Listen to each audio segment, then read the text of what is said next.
porque se gobierna con austeridad y con honradez. Así como lo hizo Andrés Manuel López Obrador, lo hace la presidenta Claudia Sheinbaum Pardo, lo afirma en Nuevo León la presidenta nacional del Movimiento de Regeneración Nacional, el partido Morena. Y bueno, déjenme saludar en estos momentos a Marx Arriaga, director general de materiales educativos de la Secretaría de Educación Pública, que cuando le dijo Ceci de qué quieres hablar, el mensaje que mandó me puso los pelos de punta, porque dice el caso sin censura y la corrección política.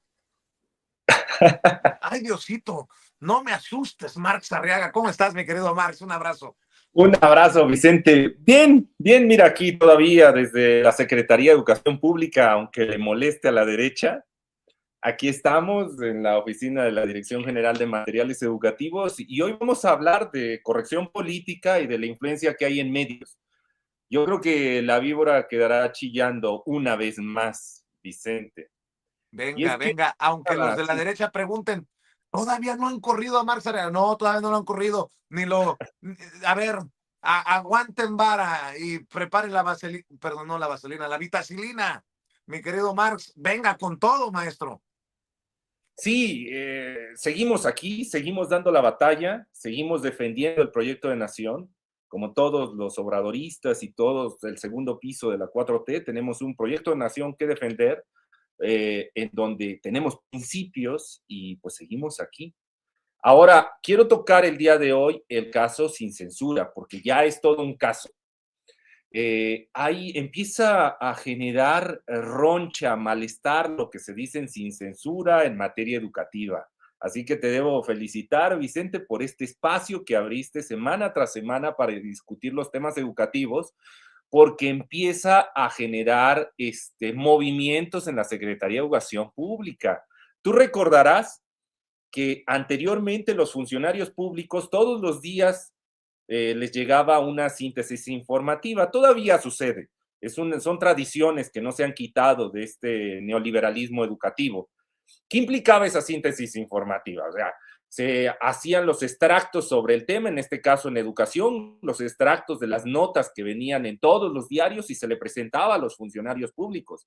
Y todos los funcionarios con mucho miedo veían esas notas porque no querían aparecer ahí. O si aparecían, que aparecieran para que hablaran bien de sus programas o de sus direcciones. La mayoría de ellos les gustaba navegar de muertito, que no se enteraran que existía su dirección, su jefatura, para que así pudieran seguir viviendo del erario sin tener ningún compromiso social. Y ahí me uno con lo que estaban discutiendo con el compañero Ricardo Peralta sobre esta nueva manera de entender la política y de cómo debe participar la ciudadanía. Se ha puesto de moda decir que los relatos, las narrativas, que hay que crear las narrativas. Ese tipo de relatos o esa manera de entender la comunicación es a través de la ficción, es decir, vamos a generar una historia en donde el pueblo la vea verosímil, crean la patraña que le estamos diciendo y entonces crean que estamos haciendo las cosas bien. Nuestro presidente era muy claro, él no quería que se generaran relatos, ni nuestro presidente anterior ni nuestra presidenta actual. No quería narrativas, quería la verdad, que la realidad se le presentara al pueblo para que participaran en la toma de decisiones, no que se le manipulara con ficciones.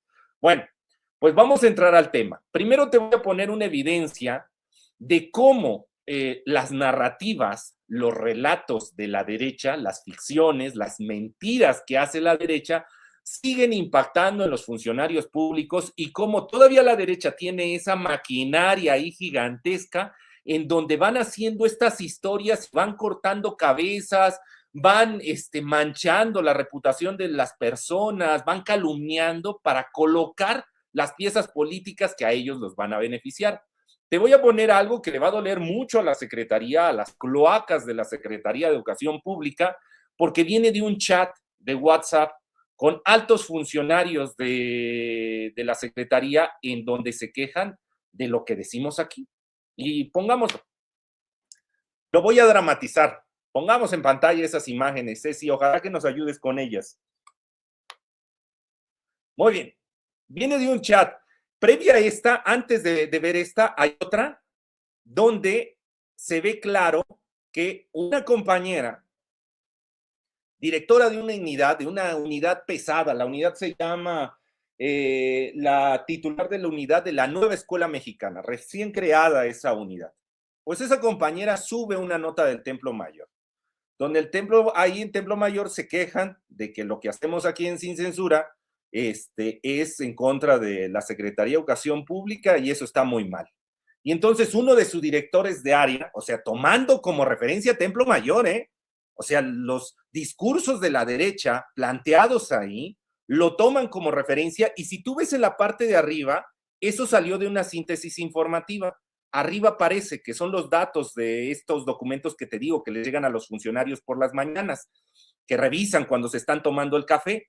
Entonces, ella pone una captura de pantalla de la síntesis informativa que le llega y entonces sus funcionarios públicos, los que están abajo de ella, sus directores de área y sus directores generales, empiezan a reaccionar con las calumnias que está colocando la derecha, es decir, Templo Mayor le está marcando línea a la Secretaría de Educación Pública de lo que tendría o que debería dejar de hacer. Entonces, una de sus directoras dice, buen día, es claro desde hace mucho tiempo que Marx no se quiere alinear con el proyecto político y la conducción institucional de la Secretaría de Educación Pública.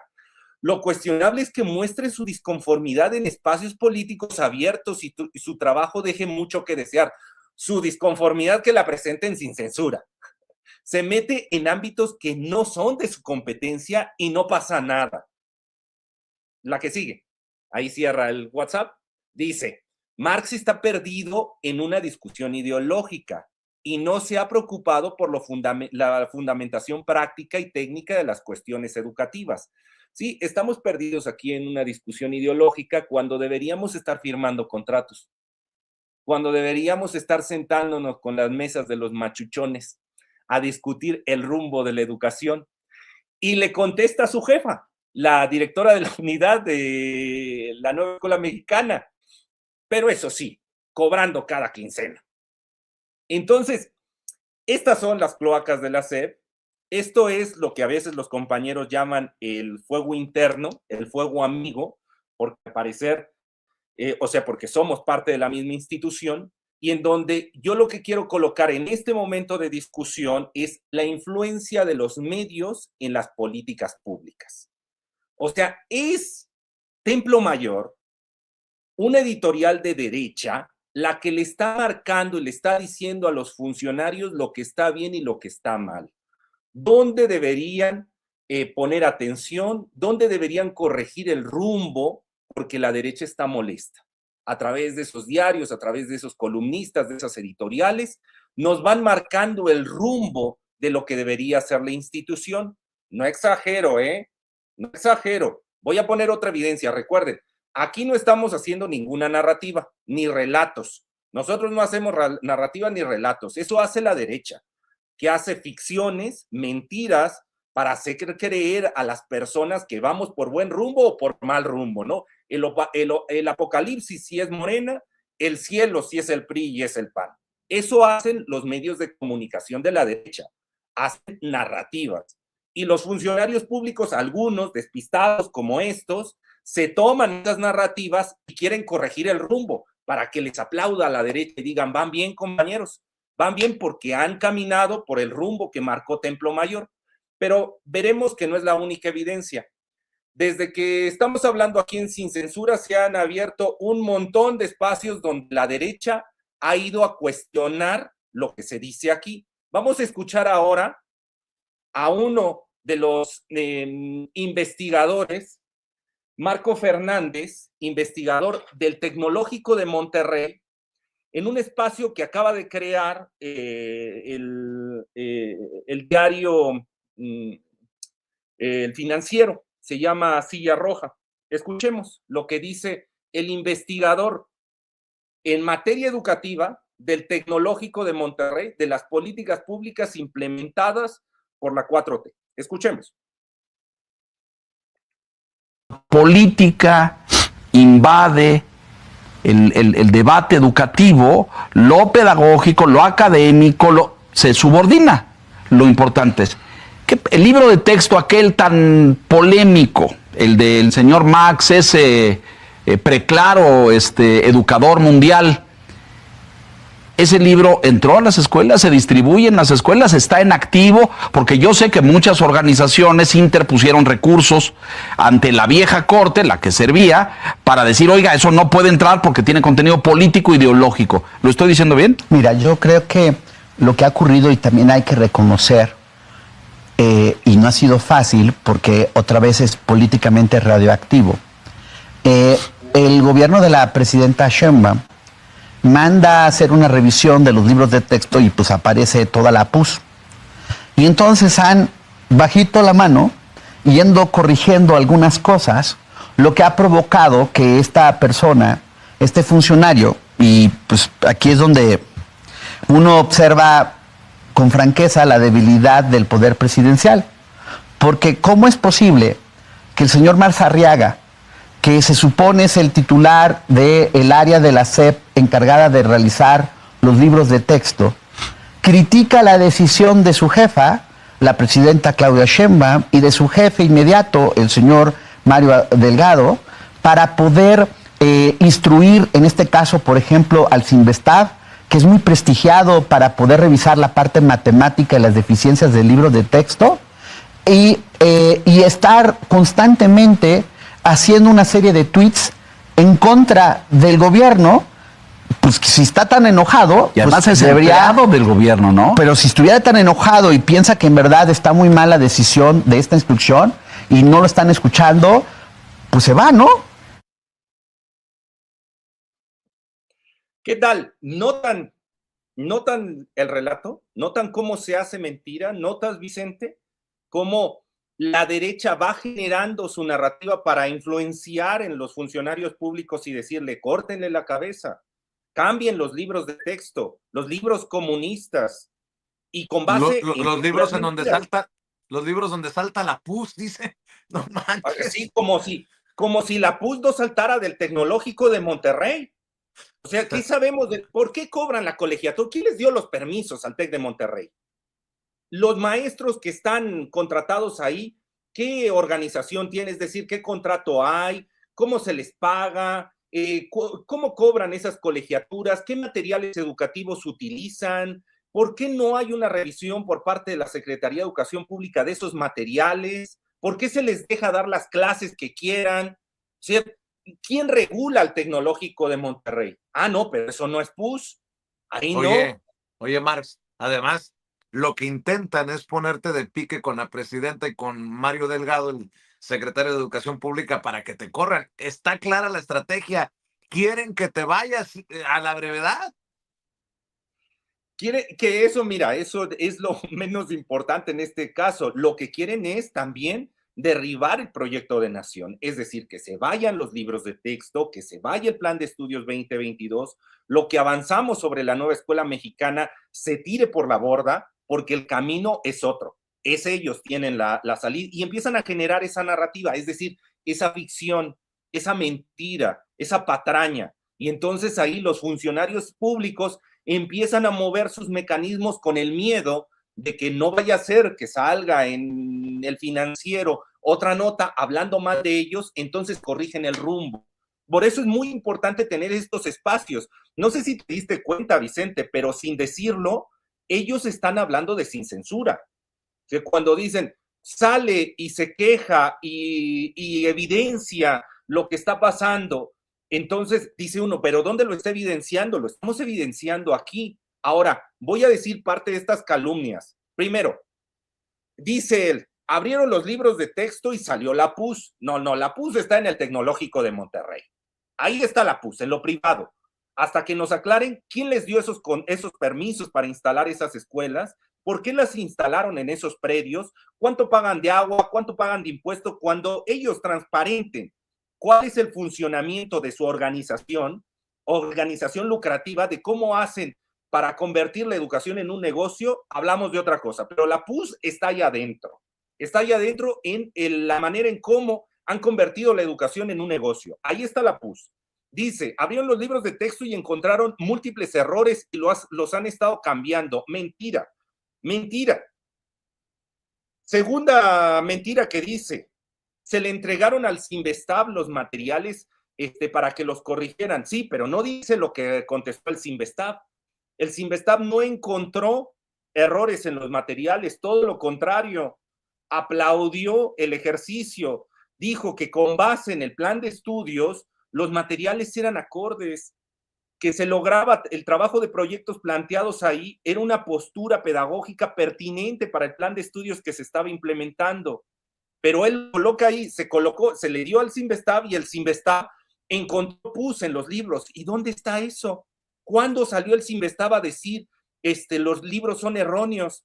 ¿Cuándo le corrigió la plana al magisterio? Porque esos libros los hizo la base magisterial. Todo lo contrario, claro, no lo quisieron hacer público, solo hicieron público la declaración del secretario cuando menciona que le ha dado los libros al Cinvestav, pero no hicieron pública la respuesta del Cinvestav, cuando el Cinvestav acepta que los materiales están bien diseñados. Pero vamos avanzando un poquito más porque quiero tocar, Vicente, cómo lo que hemos estado en las últimas semanas diciendo sobre el cierre de escuelas públicas y el caso de las normales, recordarás, las plazas, las pocas plazas que se les dan, lo suben a discusión en estos medios de derecha para obligar a los funcionarios públicos a tomar medidas. Y voy a poner evidencias de cómo eso y nosotros ahora estamos influenciando a los funcionarios públicos, que es lo emocionante del caso Sin Censura, de que ya no solamente la derecha a través de sus medios está, como lo vimos en ese chat de WhatsApp, influyendo en los funcionarios de izquierda para que tomen medidas de lo que les preocupa a ellos, ya no solo es la derecha y sus medios los que están influyendo, ya empieza a influir Sin Censura. Y eso es bueno, eso es interesante. Así que vamos a darle evidencia. Primero voy a poner otra vez un audio de Kurchenko, el entrevistador de esta silla roja, y de otra vez de esta persona, Marco Fernández, que es investigador del TEC de Monterrey, donde van a tocar un tema en particular, la cuestión de las plazas para los normalistas. Recuerda que aquí lo aplaudimos.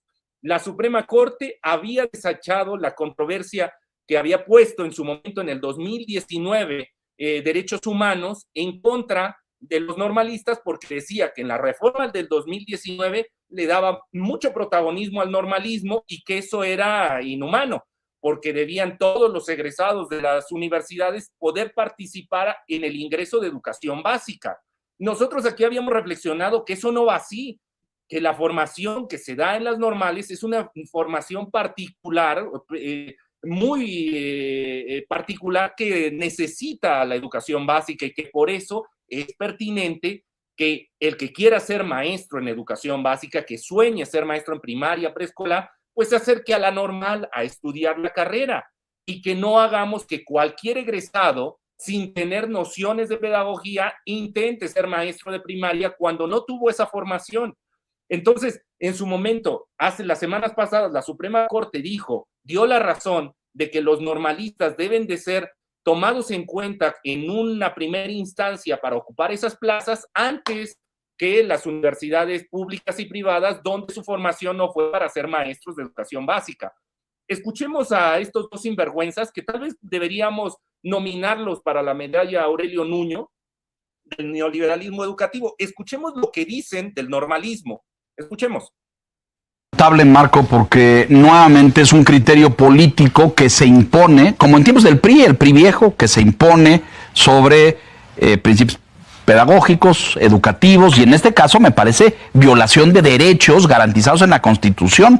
Pero además todos los mexicanos somos iguales, y esta ley nos diferencia. No, primero van mano los que vienen de las normales.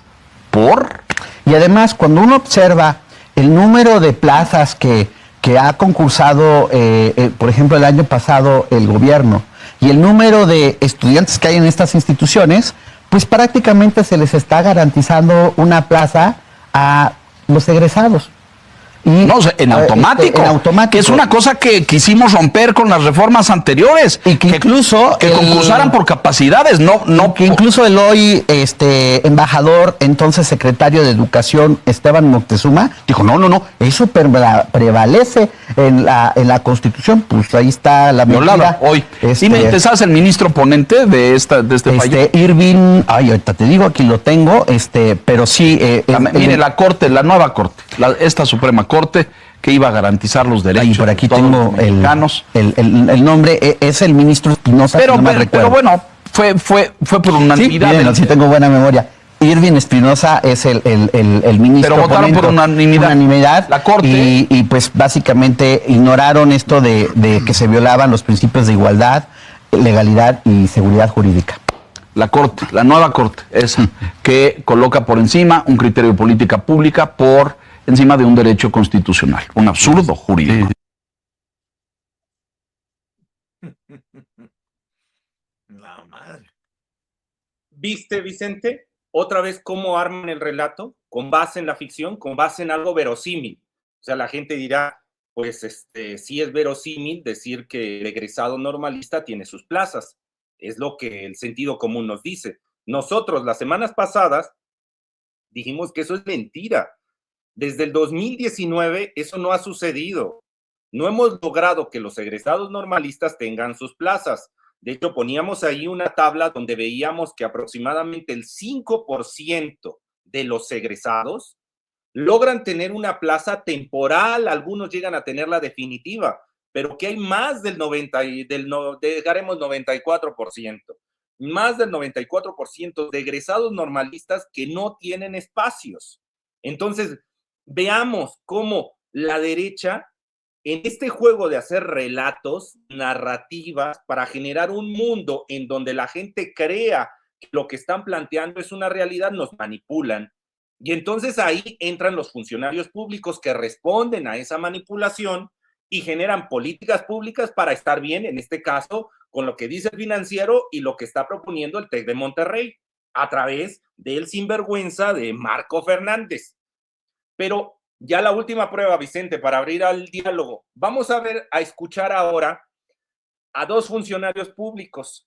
Aquí es donde va a chillar la víbora, porque esto hasta aquí es teórico, pero lo vamos a ver ya en la práctica. O sea, lo teórico es que los medios de información influyen en las decisiones de políticas públicas en materia educativa. Y como la mayoría de los medios de información son de derecha, entonces eso genera que las políticas públicas que se desarrollen sean de derecha.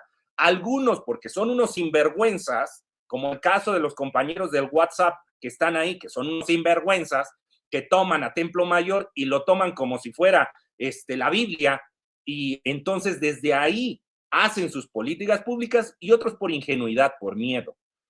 Vamos a poner a dos secretarios de educación, el caso Michoacán y el caso Durango. El caso Michoacán la escucharás, y entonces escucharás que está tendiendo a la derecha, diciendo, no, pues es que hay muy pocos niños, entonces ya no necesitamos egresados de las normales, y aunque hayas estudiado en la escuela normal para ser maestro de secundaria, sabes que ya no te vamos a dar plaza en secundaria, te la vamos a dar en educación media, si hay. Si estudiaste para preescolar, olvídate, tú no vas a estar frente a una preescolar, vas a estar en un bachillerato, en un CONALEP, donde te podamos acomodar. Eso va a decir la subsecretaria de Michoacán, la secretaria de Michoacán, que por cierto, la vas a reconocer porque está al lado de su subsecretaria de Superior, la compañera Sosa, que fue aquella que estuvo persiguiendo, lo dijimos aquí en Sin Censura, la que estuvo persiguiendo a los normalistas en Michoacán porque habían agarrado unos botes de agua electropura, de la Coca-Cola, y entonces llegó ella con policías a recuperar los botes de agua, porque ¿cómo puede ser que los normalistas, teniendo hambre y teniendo sed, hayan tomado esa agua, ¿no? Y entonces el estudiante le dice, oiga, pero sí se da cuenta que nuestra beca, dice ella, es que tienen apoyo, sí se da cuenta que nuestra beca son, creo que 400 pesos, dijo en ese día el muchacho, 400 pesos al semestre, y que no me alcance esos 400 al semestre, no me alcanza con eso ni para los chicles y que por eso estamos haciendo esto porque no tenemos agua. Y bueno, pues así quedó. Bueno, pues la vas a reconocer. Están ahí las dos hablando de cómo se tienen que cerrar escuelas porque ya no hay niños y cómo los egresados de las normales acabarán dando clase donde se pueda. Y vas a escuchar ahora al secretario de Durango, donde esta semana en su momento había dicho lo mismo, no creas que es muy diferente, porque también en un gobierno priista había dicho exactamente lo mismo, pero en esta semana, después de escuchar lo que habíamos dicho aquí en Sin Censura, rehace el discurso, o sea, influye sin censura en el discurso de los funcionarios públicos y entonces da una idea progresista, que la vas a escuchar y ahí abrimos el debate. Veamos el video. Preescolar y de primaria, cuando lo que tienes es una tendencia a la baja natalidad, es obvio que no. Lo que necesitamos, lo sabemos bien, va a ser una profesionalización y tener más egresados y preparar a los jóvenes normalistas para educación de media superior. Eso es hablarle con la verdad a los jóvenes. Decirles lo que vamos a requerir no son más maestros de educación preescolar, porque hay un dato que no debo revelar, lo voy a revelar, es de cada maestro de preescolar, de cada institución de preescolar, solo tenemos 30 niños y niñas. Es decir, la tendencia va a ser que requiramos más maestros en media superior y superior. Adelante la baja en preescolar. Cosas que pudiéramos emular de eso que vio aquí en Durango. Sí, a mí la verdad me gustaría más que ver a veces programas sociales que se hacen a veces tan así, sería mejor invertir en la educación donde todas las escuelas pudieran tener su comedor, pudieran tener sus alimentos ahí, sus horarios ampliados, no dejarlo solo a 4 horas y media o 5 horas, como está por allá. Incluso, ¿verdad? Pues ve uno casi es como norma, pues 2 maestros por aula. Hay un docente y un auxiliar en cada una de las aulas. Lo que me lleva a lo siguiente, ya ve que luego declaró usted que hay gente que no le gustó, pero es cierto, hay menos población infantil y por lo tanto se están cerrando algunos turnos vespertinos. A lo mejor sí sería viable acomodar 2 docentes por aula, ¿no? Sí, estamos haciendo ese tipo de esfuerzos porque finalmente el pago que hay ya para la plantilla que existe de trabajadores y docentes en el servicio educativo pues ya está ahí. ¿Qué tal, Vicente? O sea, hemos logrado, no sé si lo notas, Vicente, pero hemos logrado que desde aquí se estén discutiendo nuevas políticas públicas. O sea, el secretario de Durango, que en su momento dijo que sí, se tenían que cerrar escuelas, ahora dice, bueno, y si ya estaba presupuestado esas plazas, ¿por qué no hacemos salones con 2 maestros? Mientras que la de Michoacán, que se supone que viene de un gobierno progresista, dice, no, ¿cómo vamos a tener preescolares con 30 niños? O sea, salones, 3 años, ¿no? 30 niños, salones con 10 niños, no, es un desperdicio. Hay que cerrar esa escuela, hay que cerrarla y entonces ese maestro desaparecemos o congelamos la plaza y nos ahorramos el presupuesto. Bueno, pues un gobierno de derecha, un gobierno priista, panista, sale su secretario, corrige la plana después de que nos escucha aquí y dice, bueno, pues si ya estaba presupuestado, ¿por qué tenemos que ahorrarnos si eso ya está dentro del presupuesto? ¿Por qué no logramos tener salones con 2 maestros y damos un derecho a la educación más completo?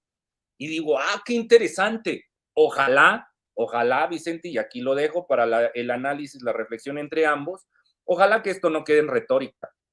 Ojalá que esto se vea reflejado en los presupuestos, porque de lengua me echo varios tacos, pero aquí ellos mandan los presupuestos a las cámaras de diputados y luego a su ratificación a la Cámara de Senadores y ahí marcan los rubros en donde se va a invertir en materia educativa. Y es ahí cuando dicen, no, es que vamos a abrir más plazas. Sí, ¿y dónde está el presupuesto que colocaste para más plazas? No, es que vamos a utilizar 2 turnos horario ampliado. Sí, ¿y dónde pusiste ese presupuesto? Entonces, de lengua nos echamos varios tacos, pero los funcionarios públicos tienen que coordinar su relato, su ficción, sus mentiras con la realidad, porque el obradorismo no trabaja con relatos, Nosotros no hacemos relatos. Nosotros trabajamos con la realidad, con la verdad. Y si la verdad duele, pues compañero, a corregirla. No le voy a hacer una ficción donde se diga, no, pues vamos muy bien. No, vamos como vamos. Y los problemas están ahí. Y se trabaja, como dice el compañero Ricardo Peralta, se trabaja desde el territorio. Y vamos a resolverlo al territorio. Pero de lengua me echo varios tacos cuando se plantean aquí estos espejitos y te dicen, no, es que lo vamos a resolver así y asado, y cuando ves que a nivel de presupuesto pues no se ha colocado. Pero bueno, lo del día de hoy, que quería reflexionar contigo, el caso Sin Censura. Sin Censura como medio, este espacio que has abierto para hablar del tema educativo, poco a poco está influyendo en los funcionarios públicos, para bien y para mal. Unos para pedir nuestras cabezas, otros para modificar y tratar de diseñar políticas públicas más progresistas, donde se dañe menos a la población, donde se logre cierta justicia social, en este caso con el normalismo, y empieza a tener un contrapeso. Ya no solamente está Templo Mayor, o Pepe Grillo, o el Reforma, o el Universal, marcándole la línea a los funcionarios públicos a través de esas síntesis informativas de lo que deben o no hacer para estar bien con los machuchones. Ya empieza Sin Censura a colocar temas que le duelen al sector educativo y los funcionarios empiezan a poner atención. Eso está muy interesante, ¿no crees, Vicente? No, pues es como música para mis oídos, y eso pues me lleva a decir que no nos callemos para atrás ni para agarrar impulso, y al contrario, hay que ir con más y con todo, porque lo dices bien, los medios conservadores son los que han estratégicamente influido, y no les podemos dejar a ellos precisamente esa influencia, y ojalá que siga avanzando esto que tú has ya notado, mi querido Mars Arriaga, y pues, ¿qué te puedo decir? Gracias por la confianza, porque al final yo invité, pero tú fuiste el que tomó la decisión, y eso es bueno. La crítica también es importante, la crítica nos mueve, Marx. Sí, pero debo decir algo para los compañeros del sector del servicio público. Una cosa es que se abra el espacio y otra cosa es que no haya línea, porque espacios hay. Y tal vez, pues ahí está Salinas Pliego. ¿Te acuerdas cuando le pregunta ahí esta Adela Micha, si no mal recuerdo, y le dice, oiga, ¿y en sus noticieros hay línea? Y él contesta, claro que hay línea. La línea le impone, la editorial le impone la empresa. Entonces, no se trata solamente de generar espacios, porque puede haber espacios como estos, donde la línea obliga a la generación de relatos, a que los funcionarios públicos atiendan a una estrategia de comunicación donde se va a generar un mundo ficcional, un mundo fantástico para beneficiar o perjudicar a alguien. Entonces, no solamente es abrir espacios, sino se necesita generar, como aquí en Sin Censura, un lugar abierto donde no hay línea, donde se trabaja con la realidad, donde se presentan datos duros y después desde ahí se hace la interpretación. Yo aquí estoy haciendo una interpretación, coloqué varios datos duros. Unos mensajes de WhatsApp, donde en mi interpretación hay una influencia del Templo Mayor en estos altos funcionarios de la Secretaría de Educación Pública para pedir que me corten la cabeza. Entonces vemos la influencia de los medios en estos altos funcionarios. Esa es mi interpretación, pero ahí está el dato duro. El dato duro es unos funcionarios entregándole a otros un documento para que tomen postura, para que fijen postura ante el tipo de acciones que se están haciendo. También colocamos como dato duro como el Financiero manda a traer al Tecnológico de Monterrey para que diga una sarta de mentiras, unas calumnias sobre los libros de texto y se genere la narrativa, el relato de que debemos cambiar esos materiales.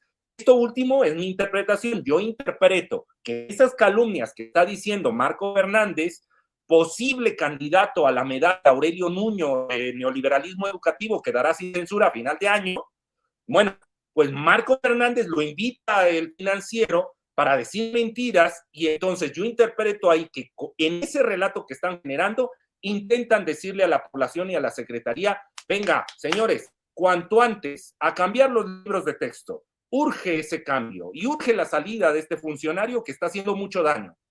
Y por último, en este análisis que hacen de la Suprema Corte y de la decisión que tomó la Suprema Corte, que cuando les favorece la aplauden y cuando les perjudica, según ellos, pues ahí es lo peor, ¿no? Y está tomada y son unos corruptos y el obradorismo y tal. Bueno, hacen ellos la interpretación al dictamen que da la Suprema Corte, donde reconoce que el normalismo debe de ser cabeza de lista al momento de asignar las pocas plazas que da la Secretaría de Educación Pública, que son menos del 5%, y bueno, ellos hacen una narrativa en donde a través de mentiras dicen que todos los normalistas tienen pase directo, que desde que entró Moctezuma se están dando pase directo a todos los egresados de las normales. Aquí le digo a los compañeros de que ahorita están tomando, por ejemplo, está tomada la secretaría por parte del normalismo de Michoacán. Aquí les digo a los normalistas que están fuera, que pasaron la noche fuera de las instalaciones de la secretaría, compañeros, se equivocaron. Según Marco Fernández, ustedes tienen plaza directa. Según el TEC de Monterrey, ¿qué están haciendo ahí? Váyanse a su escuela, vayan a cobrar los cheques igual y no se han enterado y ya les están pagando. Pues bueno, crean la fantasía de que los egresados tienen plaza directa cuando es mentira, solo el 5% lo logra, menos del 5% lo logra. ¿Para qué? Para generar ahí el relato, la narrativa de que vamos por mal camino, que debería ser todos los egresados de las universidades los que participaran. Bueno, pues esa evidencia, junto a lo que están diciendo los secretarios de Educación, a mí me da pie a interpretar que así como Templo Mayor o el Financiero o el Reforma influyen, poco a poco, sin censura, está influyendo, pero está influyendo porque nosotros no hacemos narrativa. Nosotros aquí presentamos la realidad, la verdad, Claro. subjetiva porque lo hablamos desde esta postura, desde una postura de izquierda, que no nos confundan, ¿eh? Nosotros no somos sujetos de derecha. Yo no leo Templo Mayor, yo no leo el Reforma. Yo cuando voy a informarme me acerco a Sin Censura.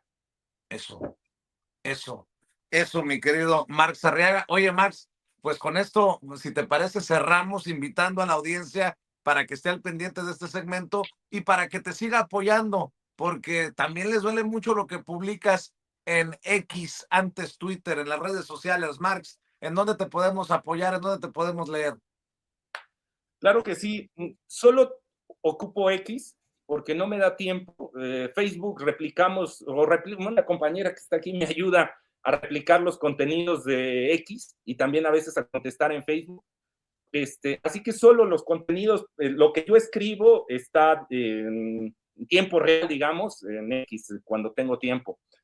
Hoy vamos a estar, bueno, de aquí salgo a Durango, estaremos en Durango, la próxima semana te hablaré de lo que está pasando en Durango con la nueva escuela mexicana y el viernes estaremos en Zacatecas con la base, hablando con los maestros de pie de cómo se implementa la nueva escuela mexicana, no con WhatsApp y ahí mandando notas de Templo Mayor y de esas cosas y diciendo si ya cobró la quincena o no, y sin viáticos, llevando libros.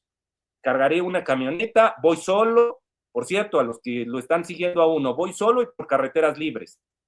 Entonces voy solo en carreteras libres, vamos con la base magisterial a hablar en Zacatecas, que está ahí la insurgencia magisterial a todo lo que da, por buscando los derechos laborales, buscando recuperar la dignidad del magisterio. Vamos a ir a hablar con la base magisterial, se lleva materiales de la dirección general y nos vemos la próxima semana. ¿Te parece, Vicente? Muy bien, pues nos vemos por aquí, mi querido Marx, y mucho cuidado por donde andes. Te mandamos un abrazo y siempre al pendiente. No te apures. Un fuerte abrazo, Vicente, y a todo Cuídate. tu auditorio. Nos vemos la próxima semana. Claro que sí, un abrazo, nos vemos la próxima semana. Marx Arriaga, director general de materiales educativos en la Secretaría de Educación Pública. Fíjese que ya había entrado al sistema Gerardo Fernández Noroña, no me había dado cuenta que había entrado al sistema y se ha salido. A ver si nos está viendo y escuchando para que vuelva a ingresar. También estamos esperando la llegada de Abraham Mendieta. Para la gente que me está preguntando sobre Noroña, no me ha leído el mensaje de que ya estamos listos.